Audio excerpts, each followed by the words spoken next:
it already started. I know. Where are we, Professor? In the new bike fitting studio. Which basically was Balodrum. The old one, yeah. Yep. Now they live in a theater. So, No más here. yeah, no more using my mother's office. So No. muy bien. Maybe this is not the final setup, But it looks really nice. It looks, honestly, way better. And probably we will get rid of this table. you think you'll be able to? Yeah, I talked to Sid about that we are having a podcast, and he was like really hyped about it. Really? Yeah, he was like, we'll bring guests and whatever. Great I was then. like, yeah, why not? Yeah, sure. I mean, And maybe sometimes we can do it in the theater. that would be really nice. On the sofas.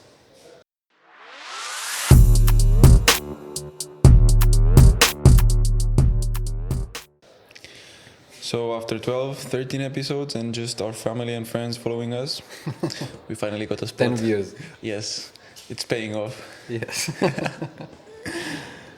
So yeah, we want to speak about what will you do here. Like, we're actually in Alex's office.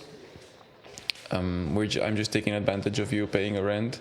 Yes. But you'll do work here. Yeah. Some good work. I do work here.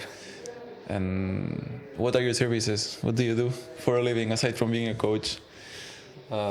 We started doing bike fitting in person as well. You started. Here, yeah. Addressing biomechanics, efficiency, and aerodynamics as well. We haven't spoken yet about this. Like, how do you plan on doing that? What do you mean? In terms of what? Like, let's say Tristan that wanted to come here Yeah. to get the aero checked. Most likely he already has a fitting, but let's say that he would come here both to get the fitting and his aerodynamics checked. Yeah, so you first have to address the biomechanics. You have to make sure you're biomechanically you're efficient, you're in a correct position, your muscles are working how they are supposed to. And then you can go outside and play with the... So once you set up the engine, which is the back of the bike, like saddle height, saddle fore after, cleat position, insoles, and so on. Then you can address the frontal area, and based on that you can work with different crank options, different heights, different... So basically you'll do most of the, you'll do the aero testing outside. Just after the bike fit, or... Yeah. Or would do you, like, if I were to come here and have a bike fit, would it be an aerodynamic check? Would it also include a bike fit or just the checking? No, we'll have a bike fit like for normal road bikes, mountain bikes, gravel, and we will also have like an aero fit, which includes the proper bike fit on the time trial and then aero testing outside. So you get the best of both worlds. And today I met with a friend. He's a physiotherapist. He's really good. He used to work in Barcelona. The guy we spoke about about the machines. No. Okay. It's Jorge's friend. I think the one may sound familiar, but well, he just started here in Girona. He used to work in Barcelona for 10 years, and we came up with a pretty nice idea.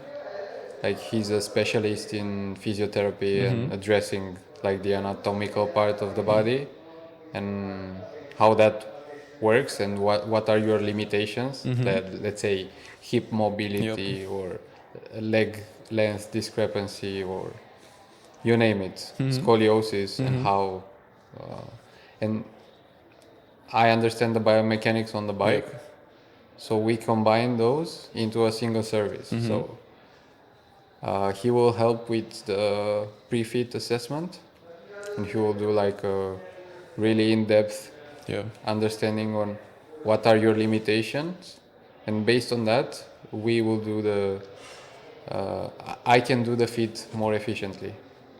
Yeah, you get a better understanding of the athlete, right? Yes. Hmm.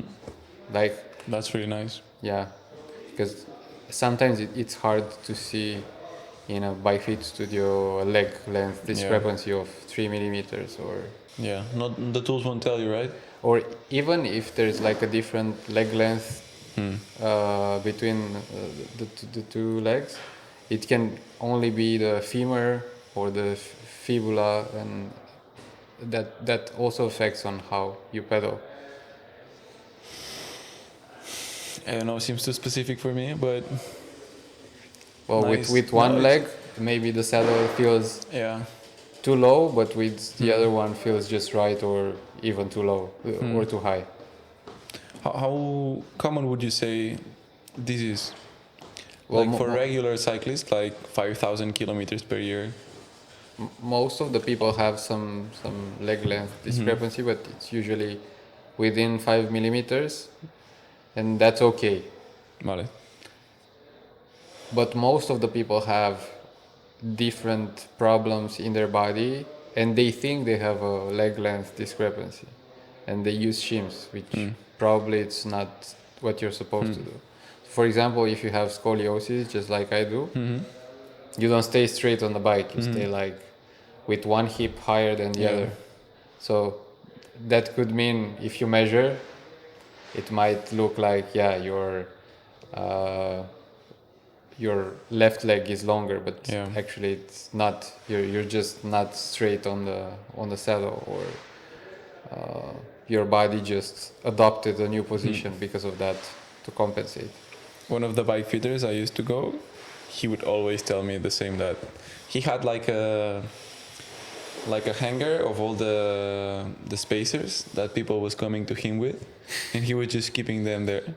He was saying that we don't need spacers. Like, it's really, really strange for us to need spacers, because usually it's like a functional asymmetry, like muscle related, pelvis related. It's something that somehow you can work on, and it's not because you actually broke a leg and one leg is now shorter because the bone That's you lost. one case when you should be putting a shim, Which is probably. usually the most cases, right? Yes. When bones are broken, or like the structure of the leg is actually modified in a way. And then it really affects, and Yeah. you have to do some kind of shimming to correct the position. Some people wear two different sizes in the shoes. Like 43 and 42. Yeah. Wow, that's so much money. Yeah, So much money. you have buy to two buy pairs, yes. and there is one shoe that you will not be able to use. Yeah. But at least you have the correct shoe size, Yeah. and you can put the cleats based on that. Honestly, since you've been getting so interested in the bike fitting area, like, you've made me wonder, like, how do I feel on the bike? And honestly, you've told me many times, not many, but quite some times, that you've changed the saddle of someone and they see the difference. And I would like to see if I'm having an issue with the saddle. So maybe one day we can do a pod as a bike fit, just to see the saddle. Like, after like 2 weeks ago that I did 30 hours, yeah, my butt hurt. And obviously it's because of the hours, but David is doing that month after month after month, and I don't think that he would be able to sustain the... Maybe my skin is so sensitive, but otherwise... And also he's not getting out of the saddle too often. That's another reason, like... But from what I've seen is that we are different, and some people get used to the modifications faster, so they adapt faster. You can put them like in a really wrong position and they will still adapt, or in a really good position from a bad position and they will adapt. I was just curious, like, I don't know if it's the 3D printed shit thing that I have, that it just because it's not like a plain texture that I... You see what My I'm getting? experience with that kind of texture is that on the bib, like it can, it's too grippy on the bib, and Okay. the bib can move. Alright. It can move against your skin, but not on the saddle. Yeah. That is like kind of the thing that I get, because I'm just kind of getting my like a rush, but like it doesn't really hurt, but after so many hours I'm like I just don't want to be in the saddle anymore. So I was like maybe I would like to see if something different works. Do you tend to stay on the saddle, to move on the saddle, or do you tend to stay in the back of the saddle, middle? I'd say mostly in the middle, and from what you've seen riding with me, I'm not somebody that actually moves a lot, just because my flexibility and mobility is quite good.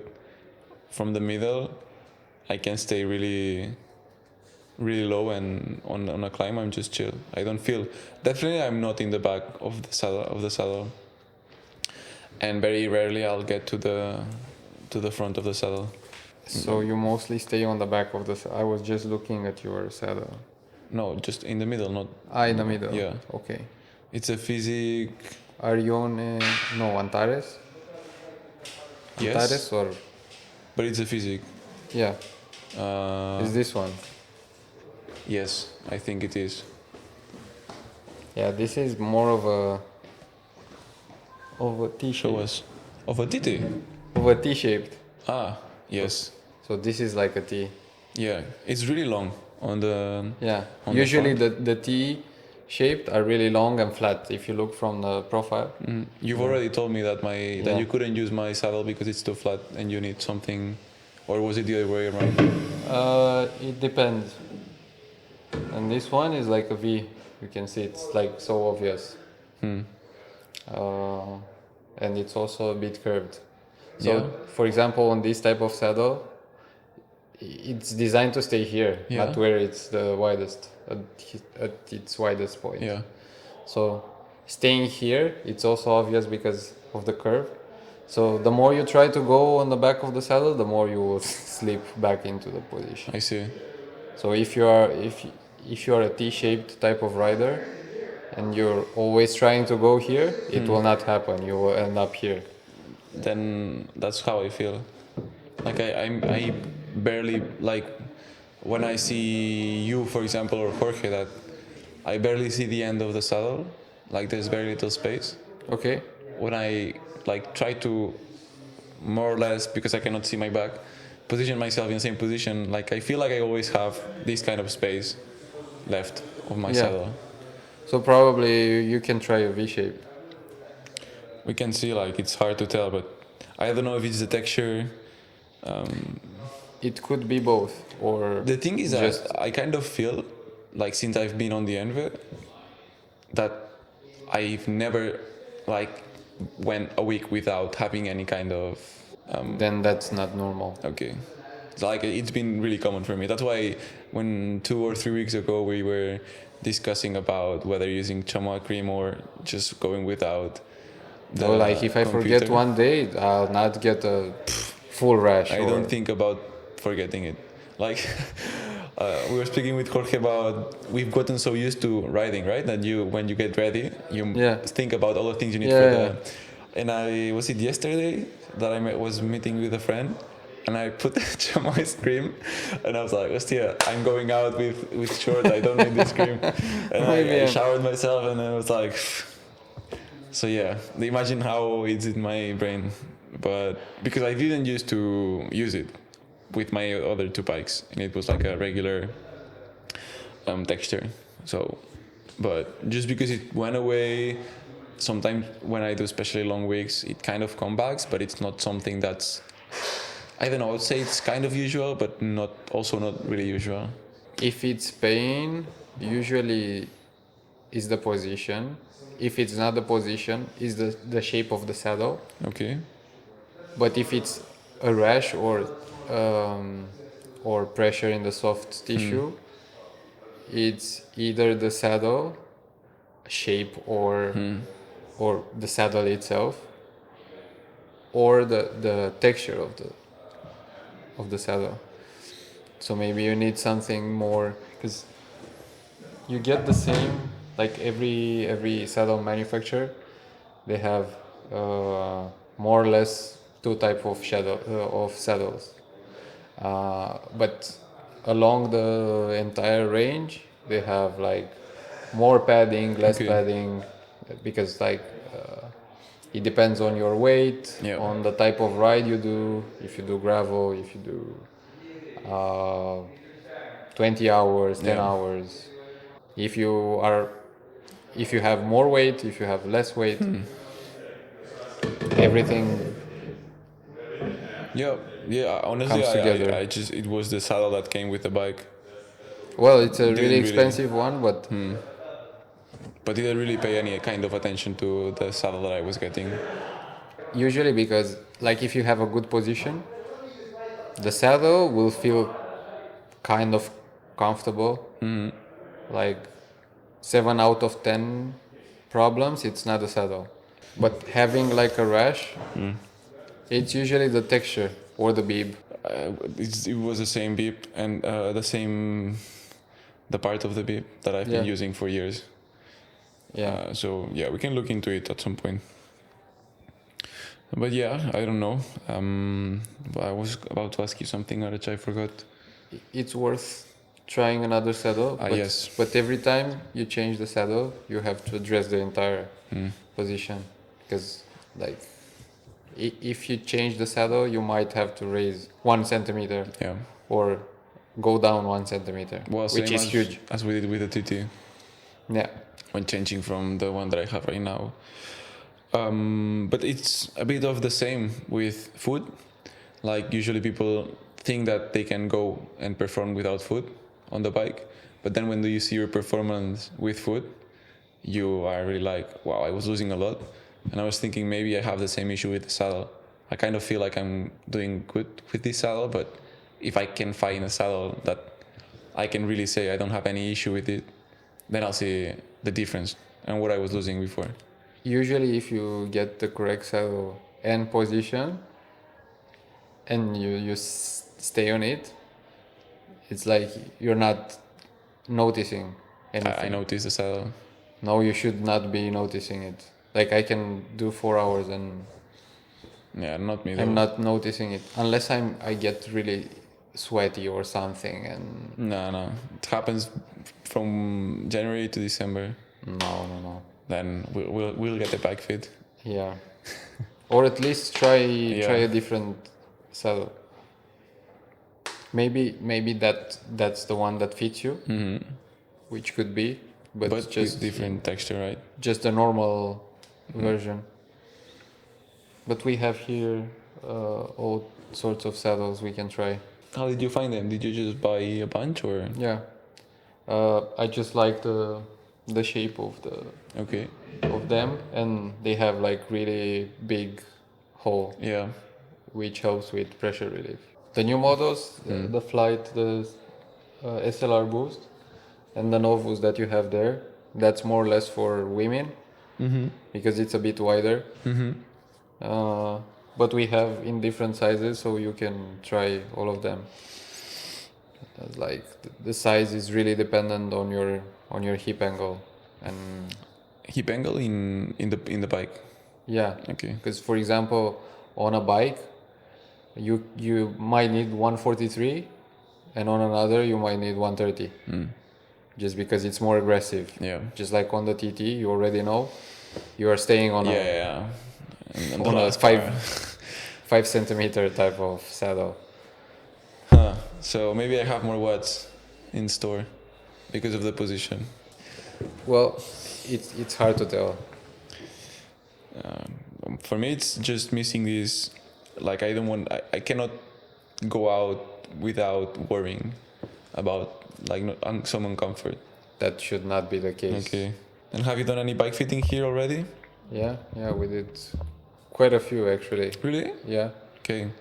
Even if it's not like officially open. Well, you have to start somewhere, right? Yeah, we already had 4 or 5 the other week as well. 3. Tomorrow 1 more. 3 more next week. I have to bring you a friend who's getting a new bike, and since he's coming to get the bike here in Girona. Yeah, that would be really good for him. It's his first bike, Yes. and he's also getting cleats and everything. No, we will start just he's a runner, the guy that I trained from Barcelona, and he wants to start riding. And maybe I'll recommend him in the beginning just riding with regular shoes. Otherwise, he'll have to do like a big investment.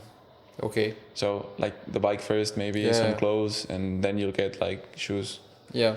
But I can speak with him and see what he prefers. From a safety standpoint, Yeah. it's much safer with cleats. Even I know it sounds crazy, but Yeah, it is. no.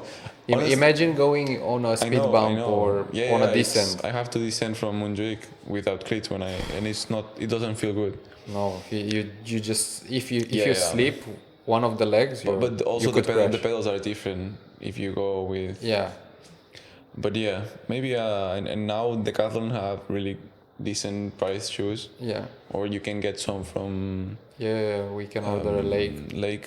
And for example, if he wants to start like with easier type of cleats, So I You- think you this can- is this is a good topic. Like for starters, you would recommend cleats. yeah, it's just easier to start correctly with the correct position. Like if it's your first bike and you're getting a bike fit, that would be awesome because like I had a client here Yep. and he's been riding 10 years in the wrong position. I put him in more or less a correct position, not in the correct one because that was too much for him, and he couldn't adapt. Like 2 days later, he had back pain, for example. Okay. So we had to come back to the original one. In the beginning, it's better to start correctly. Yeah. Just like in the gym, if you go Sí, sí, and sí. you're doing the exercises the wrong technique, you can get injured. Maybe you can hurt yourself. No, and also cleats help you stay, like you will not move. Your shoes will Yeah. not move. Yeah. On the other side, going with regular pedals and regular shoes, you will not always put the foot in the same position in the pedal, and the pedals are usually wider, so there's more Yeah. space. And Yeah, it's a bit overwhelming for when you start with cleats, but you usually can get quite fast to learn riding in the cleats with cleats. But like in the first month, if you manage to do it, it's way safer afterwards. yeah, I wanted to go and do the Hinkapai loop with him after the bike fitting, Yeah. but with the cleats. The worst part about starting with cleats is that if you don't have the correct position and you just put the cleats, you're doing it worse than riding with flats, because you can and let's say you never cycled and you start with 10 hours in the wrong position, you can hurt your knees. Because you're fixed in a position. Yeah, and naturally on a flat pedal you will put the feet how you're supposed to put them, because your body knows the correct position. So in terms of overuse injury, it's safer Yeah. riding flat, but in terms of So in this case, that we would do a bike fit, you would go with cleats, and if it's somebody that doesn't have a bike fit scheduled sooner, maybe just not go with cleats, right? yeah, it's like I would also consider if he learned riding the bike when he was a kid.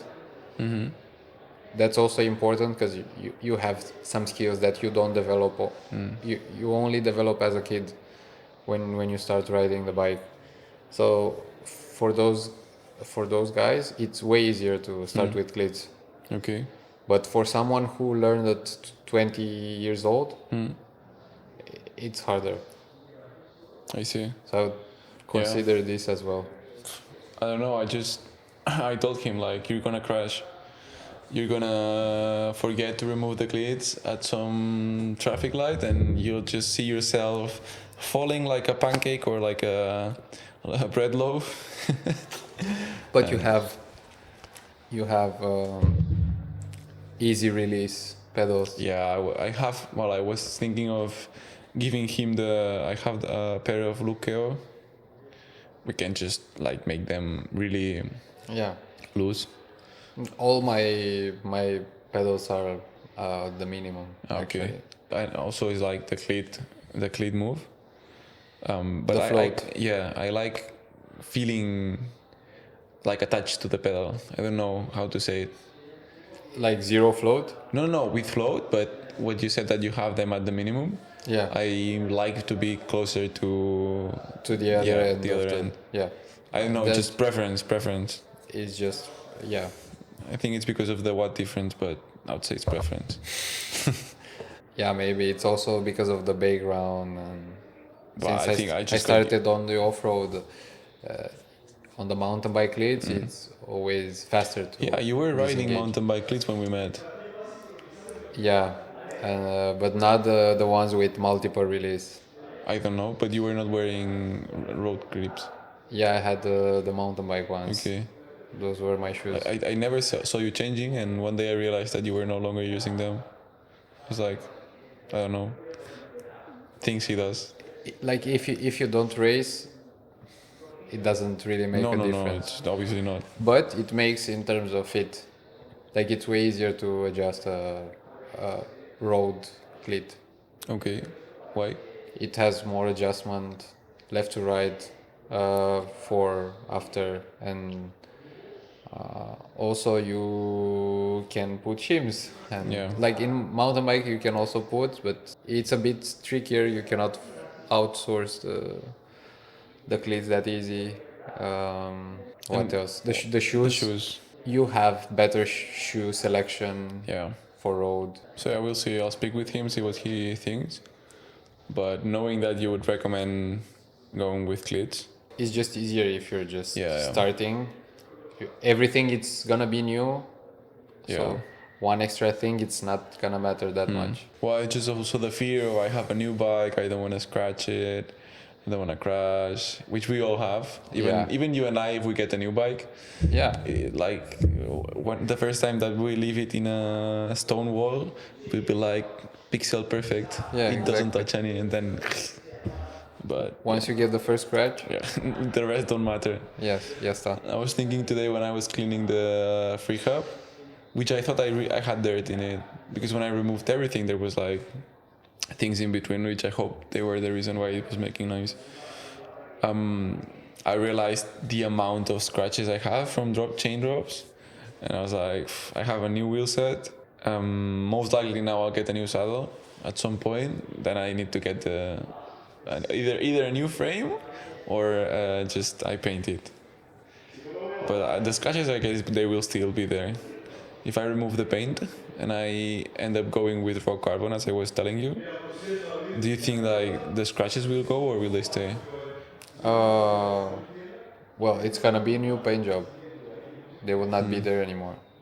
Even like some of those that are in the bottom bracket, they are quite. Yeah, but that area it has a lot of carbon. It's supposed to Yeah. get the chain there. Also in the chainstay as well.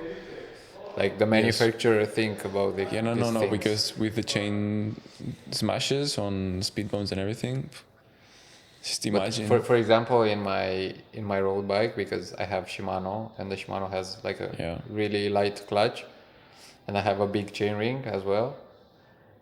So the chain is long. Every time I have a speed bump, it hits the. Yeah. So one thing that I do is go on the larger Yeah, I sprocket do the same. just to have Like in Santa Palaia, when we go yes, down, exactly. and Yeah. then we jump, and we do it again. But I also put like 3 or 4 layers of The plastic thing. yeah. Yeah. The thing is that I removed them because they were really dirty, and I got one of the pieces had like one of the edges like Yeah. lifted up, and it was. I was removing everything, checking all the brakes. I have more if you want.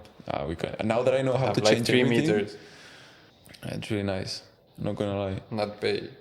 Well, 100 yeah, euro but for- honestly, like when the issue I had in the I never know the name, in the fork. The headset. Yeah, Yes. in the headset.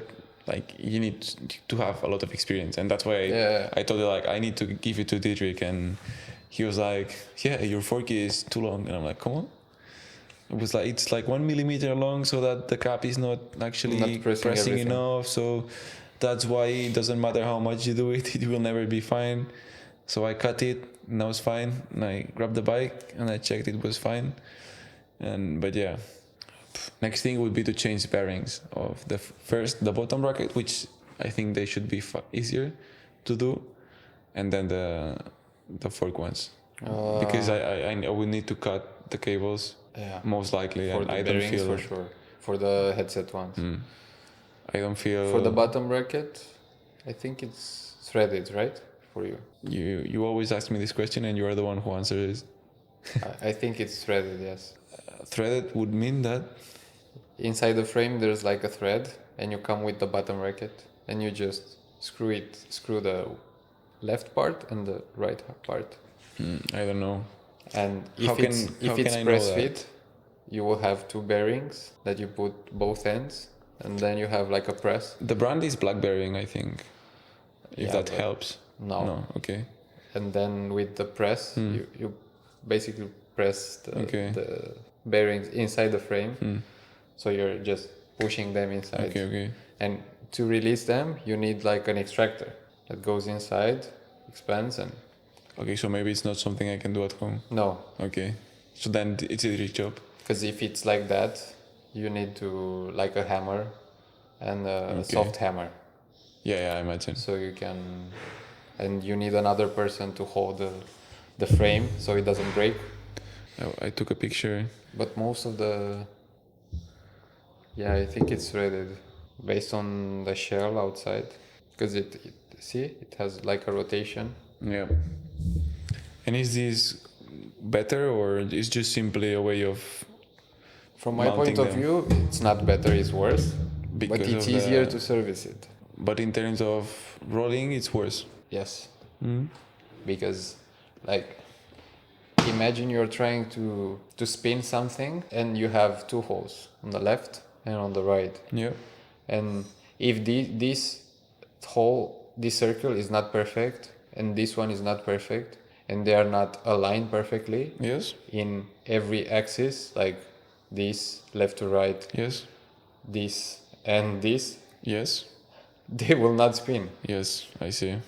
And Okay, I see what you're going to. if you have like a threaded one, it if can the only- thread is not yeah.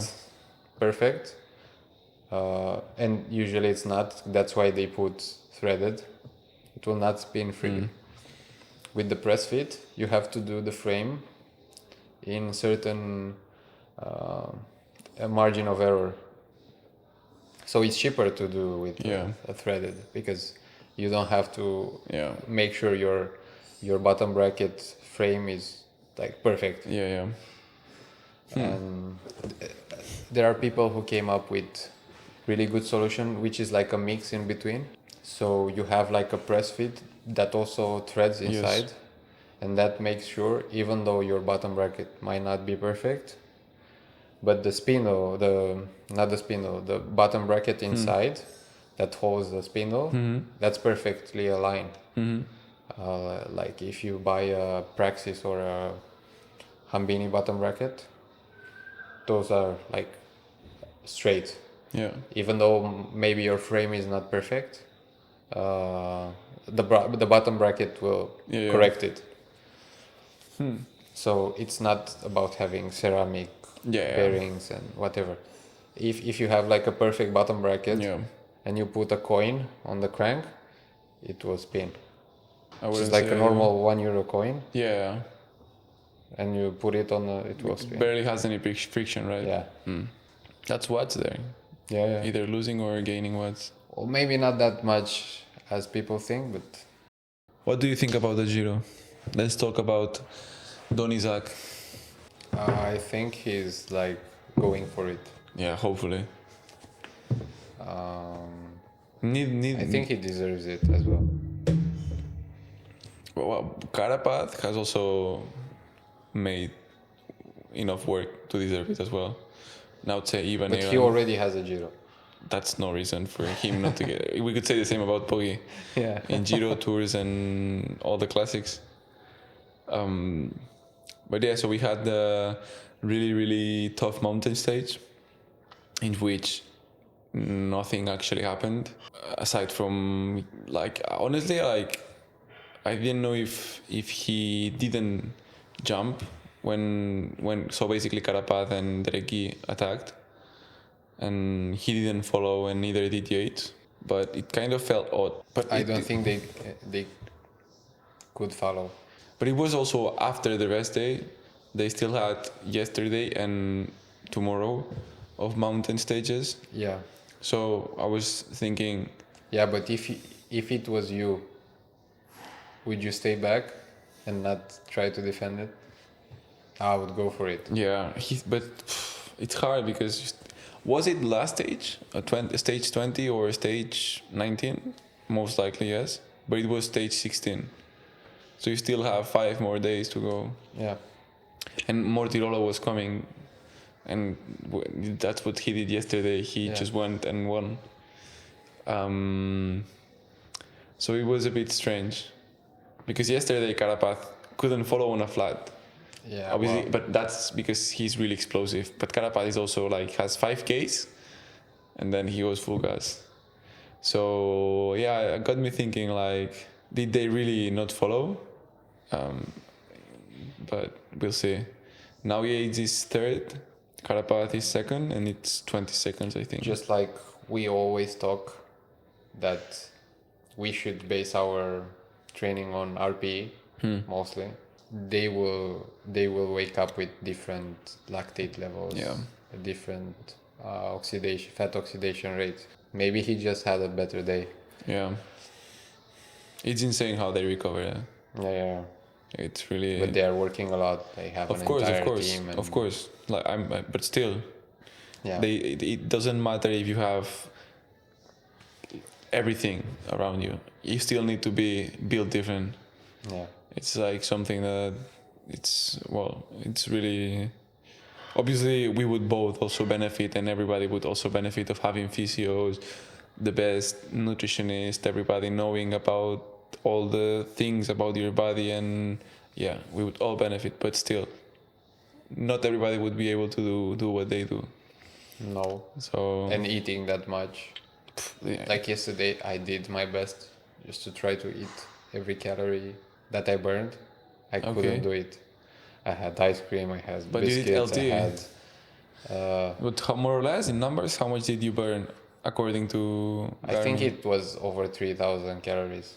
And what's your BMR estimated by MyFitnessPal? Or how did you calculate it? No, I had yesterday around 5 point something Okay, in total. thousand. Yeah. And it was like, I ate literally everything that I could. I was full, still eating, and I couldn't make it. How much did you eat on the bike? I had like 100 grams per hour. Yeah, but in carbs it's like 400 calories only. Yeah. So it's basically nothing. And well, I think that's calculated including a deficit. So actually I had a bigger deficit. I had like 800. yeah, of course, we leave the bike with a big deficit. This even though we are eating what's industry standard. No. I mean, like MyFitnessPal. Yeah. The calculations were made with like an estimation to lose weight, like I see. 0.5 kilograms per I see what you mean. month. So or not something. your not your maintaining BMR. Yeah. That's why I asked you what was your more or less estimated. And Was I it- think that's the most the hardest part in a tour like this. Like, imagine how much eating you have to do. You finish the stage, you directly have to ingest food, even though you ate for the entire 5-hour race. You still have to start eating. Yeah.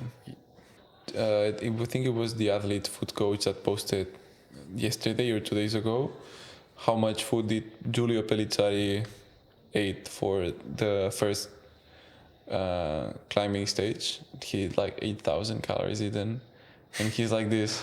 Yeah. But yeah, he did like 5,000 or 6,000 on the bike. Like imagine 5 hours and a half at pro space. Yeah. It's so much work, and just imagine 1,000 kilojoules per hour.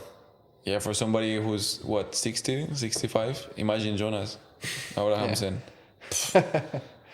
Yeah, exactly. Like this is what when we were speaking with David. Like I was expecting his calories to be lower than mine and his work as well, but not that low. No, because yeah, no, power it's wise, 20 it's not that big of a difference. No, but he's 20 kilos less, so obviously fatigue wise, kilojoules wise, it's way different. Yeah. It's way different, and we are well, let's say 30 watts alike in everything. So his fat max is 20-25 watts less than mine. Watt wise, obviously watt per kilo is way higher than me. But he's burning on a fat max day where I'm burning today. But I went like really easy, which is like got me thinking like, hostia, David's eating 100 grams per hour on a fat max day. No wonder why I'm doing 150. Like I'm just having a gel every 30 minutes if I'm doing fat max, because otherwise. And I do feel way better when I go full gas and I actually eat a lot. And you've seen me eat a lot. Yeah, you can feel your legs after 1.5 hours if you don't go over 100. Yeah. It's interesting, like how we function way differently. Yeah, but for someone who just started, that's really hard to ingest. Yeah, even for us, and we've been. They take half of guayaba and they say, "Oh, this is too much." It was a really nice discovery, the guayabas. I think it's super easy to. For endurance, it's perfect. Yeah, and we've tried everything. Yeah. Our bars, our cookies, coffee stops, the most expensive. They're small. They are cheap. You can feed them. Yeah, they're really cheap. And honestly, it's probably a really nice mix of carbs. Yeah. Like you get the fructose from the actual fruit and just plain sugar from. Yes. So that's spot on. And most of it gets absorbed in the mouth as well, which is a big bonus. With some gels and some salty bars, just salty bars. If when we went in Andorra, when your mouth is dehydrated and you've just been eating sugar, it's so bad. You just want some peanuts or cannot imagine eating one more guava. No, that would be interesting to see what pros do, because they actually, I think it was when Poggi was speaking with Peter Attia, that he was mentioning how much was he drinking, and he was getting so many carbs from the drinking rather than because it's easier. Yeah, but also it's in pure summer, so they are just sweating, so it makes more sense that for them it's easier to just drink. They will not feel bloated from so much water. Like for example, today I filled my water in Pichica. Yeah.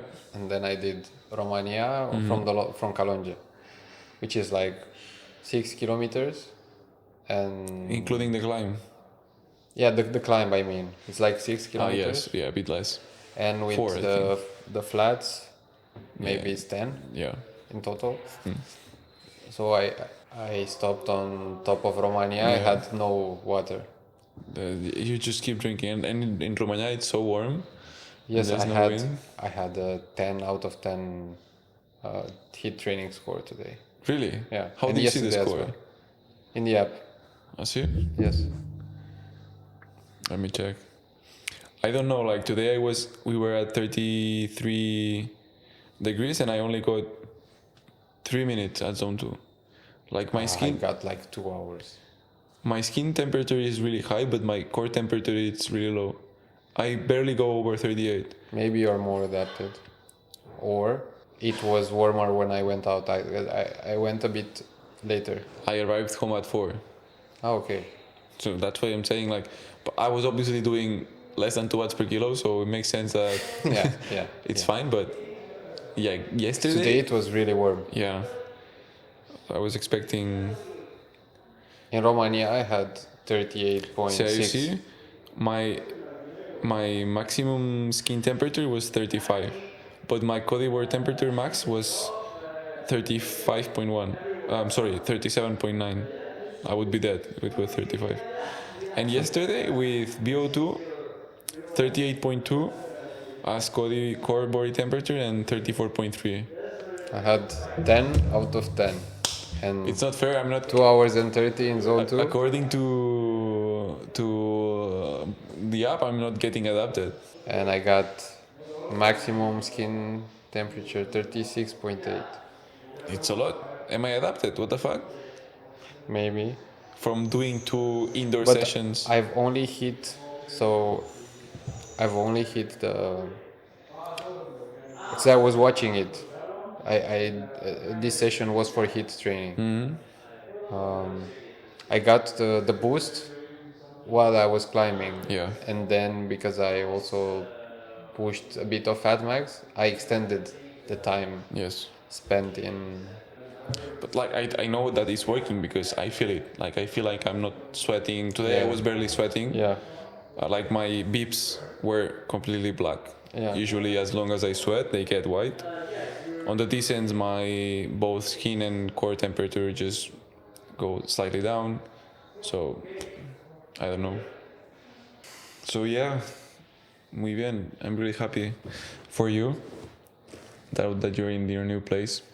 Took a while to find one. Yeah. I think it's a good place. Yeah, we'll see how it goes. We wish you the best of luck in your job, which I'll say you can do really good. We'll see. And We'll see. I'll test it firsthand, Yeah. see how you do it.